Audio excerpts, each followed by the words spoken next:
అగ్రనేత మావోయిస్ట్ అగ్రనేత ఇక్బాల్ సహా చాలా మంది నక్సల్స్ ఎన్కౌంటర్ చేశారు, పట్టుబడ్డారు కొద్దిమంది విజయవాడలో.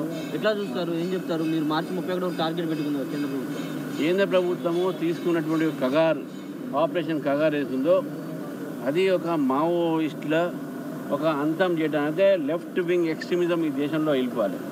ఉగ్రవాదం ఏ స్వరూపంలో కానీ, అది టెర్రరిస్ట్గా బయట నుంచి పాకిస్తాన్ నుంచి వస్తున్నటువంటి ఒక ఉగ్రవాదం కానివ్వండి, మన దేశంలో ఉన్న దేశద్రోహులు కానివ్వండి, ఉగ్రవాద దేశాలు, లేకుంటే చేతులు తుపాకులు బట్టి పోలీసు వాళ్ళని చంపడము, పేదవాళ్ళ పేరు మీద చెప్పి వాళ్ళని చెప్పి పోలీస్ ఇన్ఫార్మర్ని వాళ్ళని చంపడము, ఇవన్నీ కూడా ఏదైతే గత అనేక సంవత్సరాలుగా అనేక మంది బీజేపీ ఏబీవీపీ కార్యకర్తలను, ఆర్ఎస్ఎస్ కార్యకర్తల్ని వాళ్ళు పొట్టను పెట్టుకున్నటువంటి ఒక లెఫ్ట్ వింగ్ ఎక్స్ట్రీమిజం ఇప్పటికైనా ప్రభుత్వం సమయం ఇచ్చింది, సరెండర్ అయినా కాండే, లేకుంటే ఆపరేషన్ ఖగార్లో మీ ఏదైతే ఇప్పుడు జరుగుతుందో దాని పరిణామాలు మీకు ఎదుర్కోవాల్సి వస్తుంది.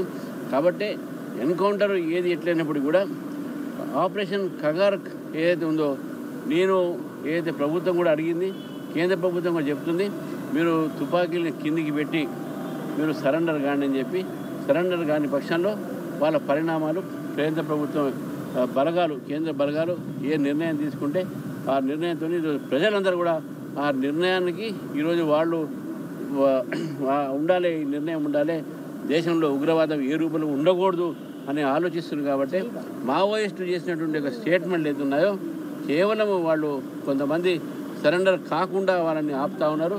అటువంటి వాళ్ళకి నష్టం జరుగుతూ ఉంది. మీ ప్రభుత్వం కూడా అడుగుతూ ఉన్నది, మీరు సరెండర్ కాండి, అన్నీ మళ్ళీ మెయిన్ స్ట్రీమ్లో రాని చెప్తా ఉన్నారు. ఇది మంచి అవకాశం ప్రభుత్వం ఇచ్చింది. కాబట్టి వాళ్ళు మావోయిస్టులు ఉన్న సరెండర్ అయ్యే వాళ్ళందరినీ కూడా ఆపేటటువంటి ప్రయత్నంలో కొంతమంది ప్రయత్నం చేస్తారు.